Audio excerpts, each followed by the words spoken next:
Welcome to our channel learn and grow. आज का जो हमारा टॉपिक है वो है physical properties of group 16 element. Group 16 element कौन से होते हैं? जो ऑक्सीजन फैमिली होती है, जो कि आपको रिप्रेजेंट की गई है ऑक्सीजन से स्टार्ट है और पोलोरियम तक इसे रिप्रेजेंट किया गया है। ये सारी ऑक्सीजन फैमिली होती है। आज हम इसकी फिजिकल प्रॉपर्टीज कर रहे हैं। तो फर्स्ट फिजिकल प्रॉपर्टी है non metallic and metallic characteristics, यानी कि जो ग्रुप 16 के जो एलिमेंट्स हैं उनकी कौन सी कैरेक्टरिस्टिक्स होती हैं, नॉन मेटेलिक होती हैं, मेटेलिक होते हैं, कैसी कैरेक्टरिस्टिक्स होती हैं।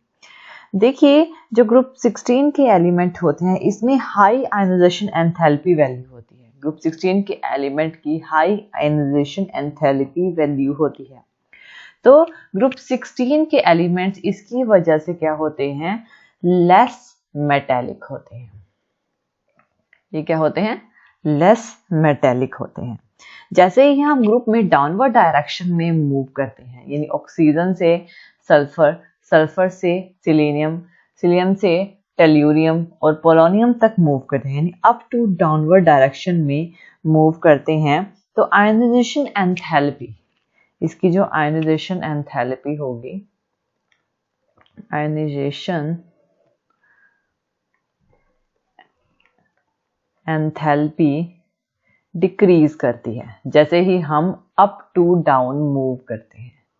अप टू डाउन मूव करते वक्त आयनाइजेशन एंथैल्पी क्या होती है? डिक्रीज होती है। जिसका आयनाइजेशन एंथैल्पी डिक्रीज होने से जो मेटालिक कैरेक्टरिस्टिक्स होती है, मेटालिक कैरेक्टरिस्टिक्स जो होती हैं वो इंक्रीज करती है। तो ऑक्सीजन जो है एक नॉन मेटल है जिसमें नॉन मेटेलिक कैरेक्टरिस्टिक्स है। सल्फर भी टिपिकल नॉन मेटल है। उसके आगे Se और Te ये मेटलॉइड्स में आ जाते हैं। ये दोनों सेमीकंडक्टर होते हैं। लास्ट में Po यानी पोलोनियम, ये क्या होता है कि ये मेटेलिक कैरेक्टरिस्टिक्स का होता है। इसमें प्रॉपर मेटल की कैरेक्टरिस्टिक्स होती हैं। ये नॉन मेटल होता है, ये भी नॉन मेटल होता है, ये मेटलॉइड होता है, ये भी मेटलॉइड में आ जाता है और इसमें ये मेटेलिक कैरेक्टरिस्टिक्स आ जाती है। तो ये इसकी फर्स्ट प्रॉपर्टीज। नेक्स्ट प्रॉपर्टी होती है मेल्टिंग एंड बॉइलिंग पॉइंट। देखिए, मेल्टिंग और बॉइलिंग पॉइंट जो होता है इस ग्रुप के एलिमेंट का, वो इंक्रीज होता है। मेल्टिंग और बॉइलिंग पॉइंट इंक्रीज होता है जैसे ही हम अप टू डाउन मूव करते हैं।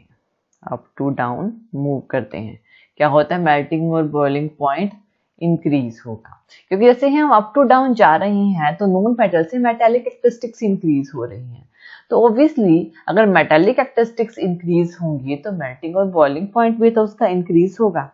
इसी वजह से इनका मेल्टिंग और बॉइलिंग पॉइंट जो होता है, जैसे हम अप टू डाउन जाते हैं, वो इंक्रीज करता है। अब इस प्रोसेस में क्या होगा कि जब हम अप टू डाउन जाते हैं, यानी कि ऑक्सीजन से पोलोनियम तक जाते हैं, अप टू डाउन मूव कर रहे हैं, इससे एटॉमिक साइज जो हमारे एलिमेंट्स, ऑक्सीजन से सल्फर, Se, Te, तो इससे क्या होगा कि जो एटॉमिक साइज है वो इंक्रीज करेगा, क्योंकि नई नई शेल्स एंटर होंगी। ठीक है, तो ऑक्सीजन से डाउनवर्ड डायरेक्शन में जाते वक्त मैक्सिमम नंबर ऑफ इंटरविंग होता है। कौन सी शेल्स का? एक डी शेल्स का और एफ शेल्स का। यानी डी शेल्स में 3D, 4D और 5D आ जाते हैं, यानी ये शेल्स जो होती हैं वो एंटर हो जाती हैं। और एफ शेल में से 4F shell up to down जैसे ही जाते हैं उनकी कॉन्फ़िगरेशन के अकॉर्डिंग ऐड होती रहती हैं, जिसकी वजह से इनका मेल्टिंग और बॉइलिंग पॉइंट जो होता है वो इंक्रीज होता है। लेकिन सबसे इम्पोर्टेंट चीज है कि जब ऑक्सीजन से हम टेल्यूनियम तक जाते हैं तब तक ही मेल्टिंग और बॉइलिंग पॉइंट इंक्रीज होता है। जब हम टेल्यूनियम से पोलोनियम पे जाते हैं तो मेल्टिंग और बॉइलिंग पॉइंट डिक्रीज होता है। ऐसा क्यों होता है? ऐसा इस वजह से होता है कि पोलोनियम में, सिर्फ पोलोनियम की बात हो रही है, पोलोनियम में मैक्सिमम नंबर ऑफ डी और F शेल्स होती है, यानी ये सारी शेल्स जो है ये पोलोनियम में प्रेजेंट होती है। और इसकी वजह से जो हमारे S वैलेंस इलेक्ट्रॉन्स होते हैं पोलोनियम में वो लेस होते हैं, लेस अवेलेबल होते हैं टेलिनियम के कंपैरिजन में। और इसकी जो वैन वाल फोर्स ऑफ अट्रैक्शन होती है वो वीक होती है पोलोनियम की टेल्यूरियम के कंपैरिजन में, जिसकी वजह से जब टेल्यूरियम से पोलोनियम तक जाते हैं तो मेल्टिंग पॉइंट और बॉइलिंग पॉइंट डिक्रीज हो जाता है। यहां तक तो इंक्रीज होगा फिर डिक्रीज हो जाएगा, वो यही रीजन है। तो ये हमारी इसकी सेकंड फिजिकल प्रॉपर्टी आ गई। अब हम इसके थर्ड फिजिकल प्रॉपर्टी पे चलते हैं। थर्ड फिजिकल प्रॉपर्टी है एलिमेंट स्टेट। देखिए सबसे पहले कौन सा एलिमेंट है, ऑक्सीजन है। जो ऑक्सीजन है ये डाई एटॉमिक गैस की फॉर्म में रूम टेम्परेचर पे पाया जाता है, यानी कि नॉर्मल हमारे आसपास O2 की फॉर्म में ऑक्सीजन पाई जाती है डाई एटॉमिक फॉर्म में। लेकिन ऑक्सीजन को छोड़कर जो बाकी एलिमेंट यानी कि सल्फर, ऑक्सीजन को छोड़कर सल्फर, सेलेनियम, टेल्यूनियम, ये जो सारे होते हैं ये ऑक्टा एटॉमिक सॉलिड्स की फॉर्म में पाए जाते हैं। ऑक्टा एटॉमिक सॉलिड्स जैसे कि S8, इसके अलावा Se8, Te8, इस फॉर्म में ये पाए जाते हैं। इसका एक एग्जांपल यानी इस फॉर्म, ये जो इसके फॉर्मेशन है ये पैक्ड है 8 मेंबर रिंग स्ट्रक्चर जो कि सल्फर मॉलिक्यूल का है, यानी S8 का ये स्ट्रक्चर है। सिर्फ ऑक्सीजन ही O2 की फॉर्म में पाया जाता है, बाकी सारे जो है 8 जो ऑक्टा फॉर्म में हैं वो पाए जाते हैं। अब इसमें क्या होगा कि इस फॉर्मेशन में ये जो सल्फर सल्फर की बॉन्डिंग है इस फॉर्मेशन में होती है, इनका जो एंगल ये वाला एंगल होता है ये 107 डिग्री का होता है। और इनकी जो लेंथ होती है ये वाली लेंथ ये 212 pm की लेंथ होती है। ऑक्सीजन इस फैमिली में सबसे स्मॉल है। ऑक्सीजन का जो साइज है ना इस पूरी फैमिली में सबसे स्मॉल साइज है और इसकी हाई इलेक्ट्रोनेगेटिविटी है। तो ऑक्सीजन जो है ये पी पाई बॉन्ड बनाता है, पी पाई का डबल बॉन्ड बनाता है, यानी कि ऑक्सीजन जो है वो डबल बॉन्ड में फॉर्मेशन करता है। और इसका जो इंटरमोलिकुलर फोर्स ऑफ अट्रैक्शन होता है ऑक्सीजन के मॉलिक्यूल्स का वो वीक वेंडर वाला फोर्स ऑफ अट्रैक्शन होता है, जिसकी वजह से ऑक्सीजन जो है वो डाई एटॉमिक गैस की फॉर्म में रूम टेम्परेचर पर यानी O2 की फॉर्म में रूम टेम्परेचर पर पाया जाता है।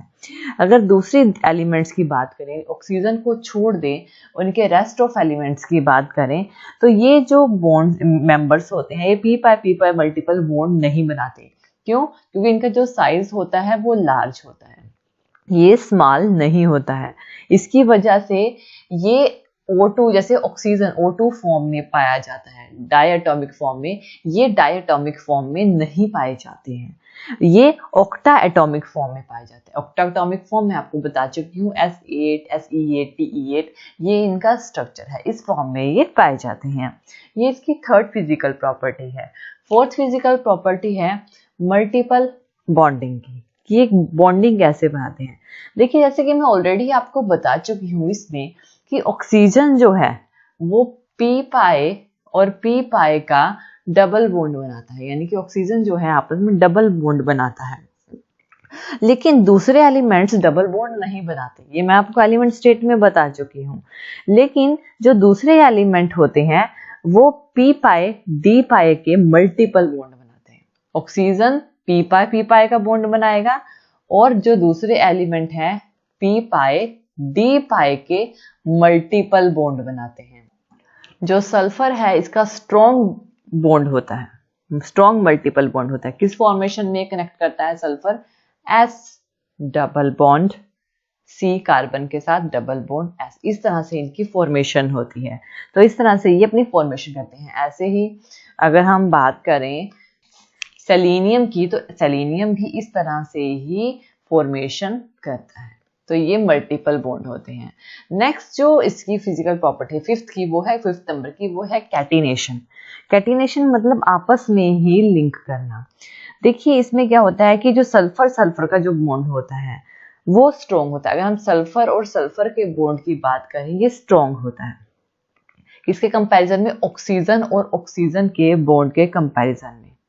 तो सल्फर में ज्यादा टेंडेंसी होती है कैटिनेशन करने की। कैटिनेशन मतलब आपस में जुड़ना, एक ही एलिमेंट का आपस में जुड़ना।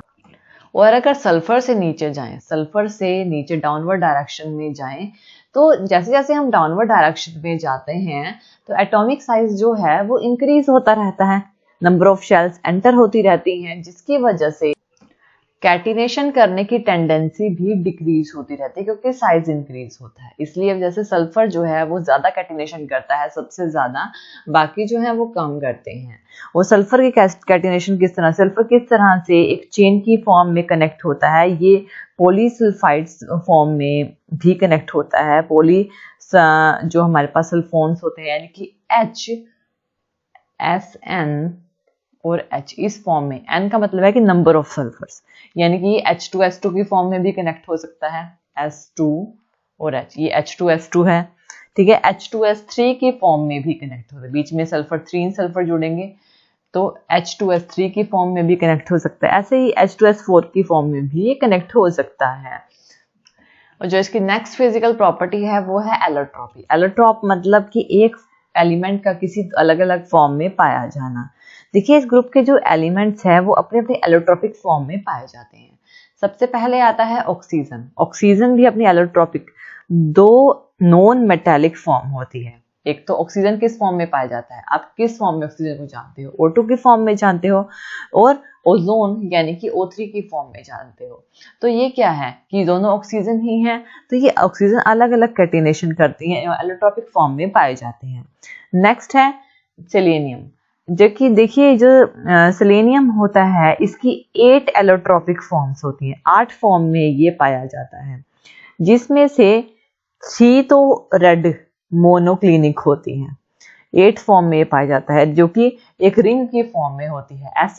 Se8 की रिंग में सल्फर है, सेलेनियम, ये सल्फर भी हमारे अलग अलग फॉर्म में पाया जाता है।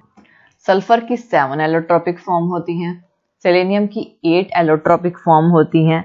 तो देखिए हर एक की अलग अलग फॉर्म होती है। ये हमारा सल्फर है और ये हमारा सेलेनियम है। सेलेनियम में 3 रेड मोनोक्लिनिक होती है, जो हम बात करते हैं वो सेलेनियम की कर रहे थे, 3 रेड मोनोक्लिनिक होती हैं। ये Se8 फॉर्म में भी पाया जाता है, तो अलग अलग फॉर्मेशन में ये पाए जाते हैं। अगर बात करें टेल्यूरियम की, इसकी एक ही फॉर्म होती है, एक क्रिस्टलाइन फॉर्म में ये पाया जाता है, जो कि सिल्वरी होती है, सिल्वरी वाइट कलर की होती है, और ये इसकी एक ही फॉर्म होती है। और लास्ट है पोलोनियम। पोलोनियम की 2 फॉर्म होती हैं, एक तो होती है अल्फा फॉर्म और दूसरी होती है बीटा फॉर्म। 2 फॉर्म में ये पाया जाएगा, जो कि रोमोहिड्रल होती है। तो इस तरह से हम कह सकते हैं कि सारे जो हैं वो अलग अलग फॉर्मेशन में पाए जाते हैं, सबकी अपनी अपनी फॉर्म होती है, एलोट्रॉप्स होते हैं। तो ये तो है ग्रुप फिजिकल प्रॉपर्टी है हमारे ग्रुप 16 के एलिमेंट की, जो कि है ऑक्सीजन फैमिली। तो थैंक यू वीडियो देखने के लिए। और ज़्यादा अपडेटिंग वीडियोस के लिए आप हमारे चैनल लर्न एंड ग्रो पे हमें सब्सक्राइब कर सकते हैं। Thank you.